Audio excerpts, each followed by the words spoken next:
दोस्तों आज इस वीडियो में हम इन तीनों पॉइंट्स को समझने वाले हैं। ये जो 3 पॉइंट्स है दोस्तों, ये ऑपरेटर की साइकोलॉजी से रिलेटेड है।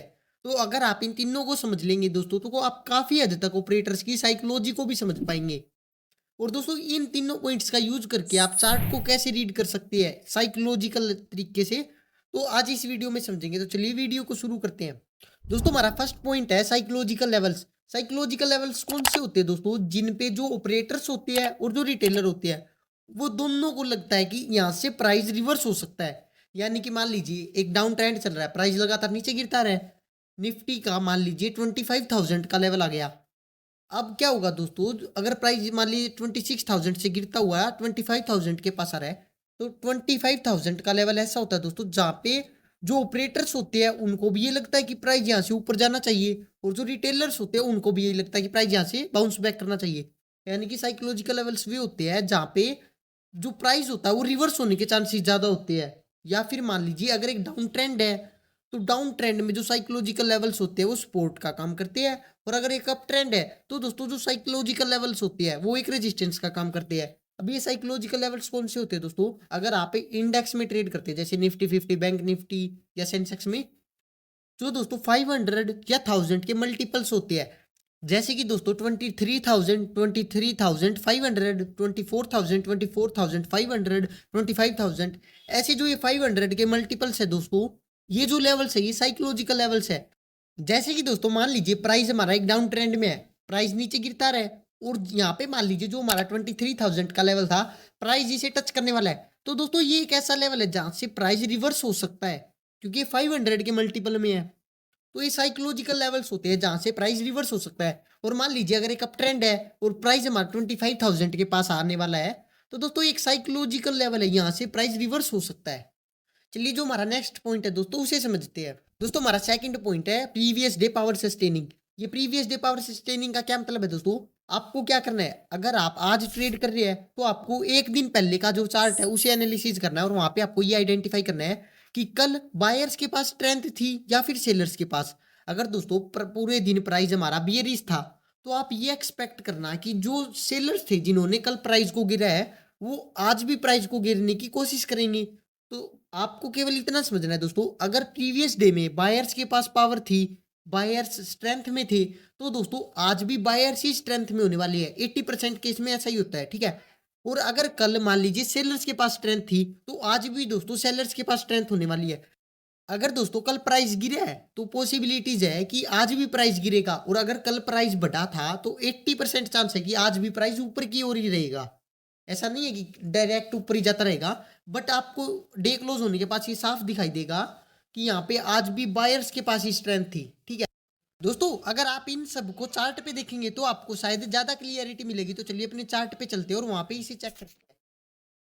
दोस्तों यहाँ पे मैंने अपने जो निफ्टी 50 का उसका 15 मिनट टाइम फ्रेम का चार्ट ओपन किया हुआ है, ठीक है। और जैसा कि दोस्तों मैंने आपको बताया है कि अगर कल एक बियरिश ट्रेंड था, तो 80% चांस है कि आज भी एक बियरिश ही ट्रेंड होगा। और अगर कल एक बुलिश ट्रेंड था, तो आज भी पॉसिबिलिटीज है, 80% चांस है कि प्राइस बुलिश ही होगा, ठीक है। तो चलिए इसे बैक टेस्ट करते हैं। अब कोई भी रैंडम चार्ट उठा लेते हैं दोस्तों, ये चलिए थोड़ा पीछे चलते हैं, ठीक है दोस्तों।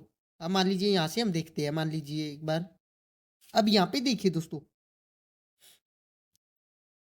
दोस्तों ये 3 तारीख का चार्ट है, और यहाँ पे देखिए प्राइस पहले नीचे गिरा, उसके बाद बायर्स ने थोड़ा पावर लगाई और प्राइस को थोड़ा ऊपर लेके गए, ठीक है। बट उसके बाद देखिए प्राइस दोबारा नीचे गिरा, और क्लोजिंग देखिए दोस्तों एक बियरिश ट्रेंड के साथ हुई है, यानी प्राइस नीचे गिर रहा था। यहाँ पे दोस्तों प्राइस नीचे गिरा हमारा, ठीक है। अब नेक्स्ट डे देखिए क्या हुआ, आपको दिखाई दे रहा है कि 6 तारीख को देखिए यहाँ पे भी दोस्तों एक बियरिश ट्रेंड था। यहाँ पे प्राइस नीचे गिरा और थोड़ा सा प्राइस ने पुल बैक किया, बट प्राइस की क्लोजिंग हुई है दोस्तों वो नेगेटिव ही हुई है, ठीक है।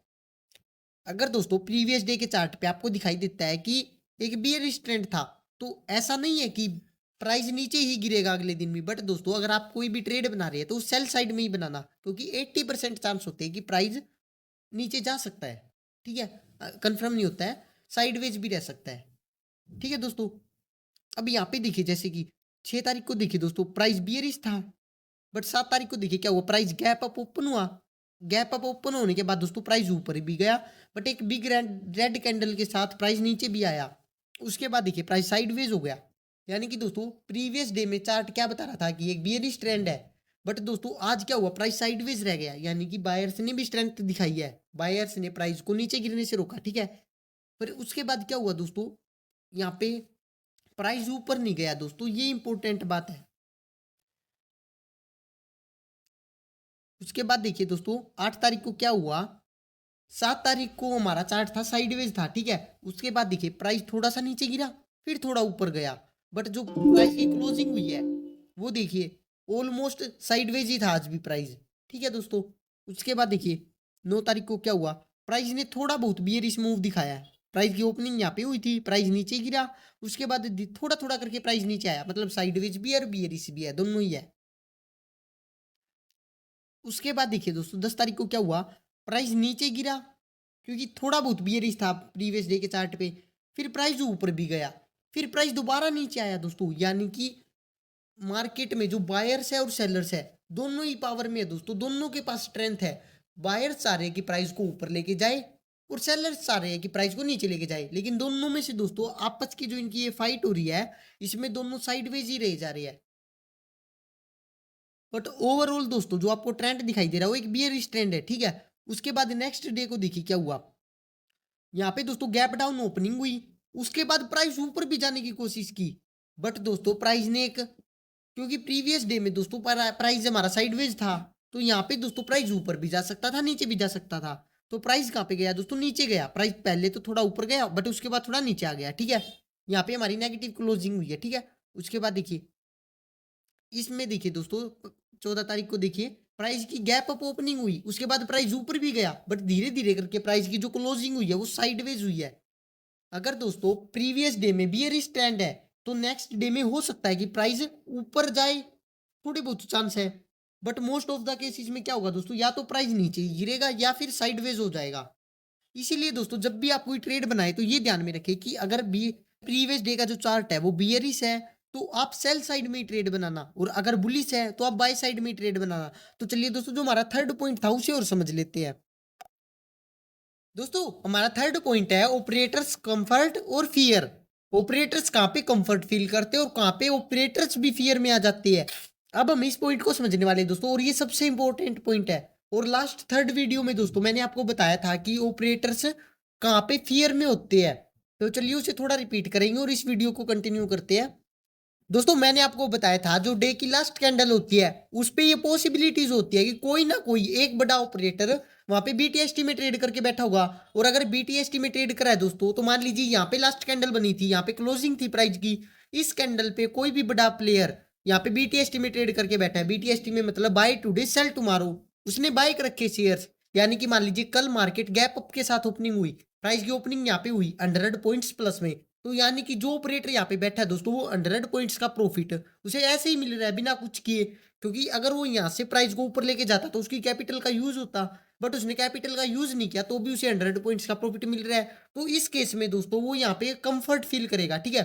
और अगर मान लीजिए दोस्तों प्राइस यहाँ पे साइडवेज हो गया, प्राइस की ओपनिंग यहाँ पे हुई प्राइस साइडवेज है, वो अभी भी कंफर्ट फील करेगा, क्योंकि दोस्तों उसके पास उसकी कैपिटल है, उस कैपिटल का यूज करके प्राइस को ऊपर ले जा सकता है, प्राइस को ऊपर ले जाने की कोशिश कर सकता है। ऐसा कंफर्म नहीं है कि प्राइस ऊपर ही ले जाएगा, क्योंकि मार्केट में और भी ऑपरेटर्स होते हैं, हो सकता है जो अदर ऑपरेटर्स है दोस्तों वो उसके अपोजिट में हो, ठीक है।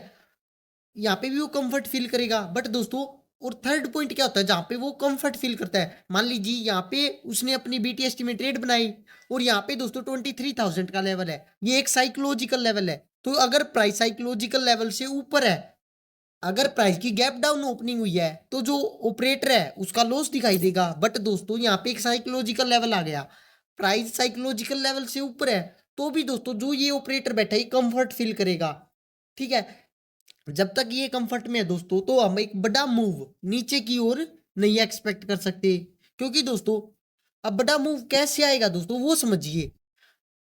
अगर मार्केट इसका जो कंफर्ट जोन है, जैसे कि ये पूरा जोन कंफर्ट का है, यहाँ पे साइकोलॉजिकल लेवल है, अगर प्राइस इस साइकोलॉजिकल लेवल को ब्रेक करता है तो दोस्तों जो ये ऑपरेटर है ये अपनी जो ट्रेड्स है जितनी भी इसने बना रखे हैं उन सभी से एग्जिट करेगा, क्योंकि ये बड़ा ऑपरेटर है, इसने बहुत ज्यादा क्वांटिटी में बाइंग कर रखी होगी। अगर ये यहाँ पे सेल करेगा दोस्तों तो यहाँ पे एक बड़ी बिग रेड कैंडल बनेगी, अगर बिग कैंडल बनेगी दोस्तों रेड कलर की तो यहाँ पे जो रिटेलर्स है वो भी यहाँ पे घबराएंगे दोस्तों। और प्राइस क्या करेगा, बहुत बड़ा मूव नीचे की साइड में देगा। अगर दोस्तों प्राइस गैप डाउन ओपन होता है और जो साइकोलॉजिकल लेवल होता है उसे ब्रेक कर देता है, तो वहां पे आप एक्सपेक्ट कर सकते हैं कि डाउन साइड में एक बहुत बड़ा मूव आ सकता है और वहां पे आप अपनी ट्रेड बना सकते हैं सेल साइड में। ठीक है दोस्तों, तो आज इस वीडियो में आपने 3 पॉइंट्स को समझा जिनके बेस पे आप ऑपरेटर की साइकोलॉजी को समझ सकते हैं। अगर आपको ये वीडियो पसंद आई और इन्फॉर्मेटिव लगी हो तो वीडियो को लाइक और चैनल को सब्सक्राइब जरूर करिए। And thanks for watching.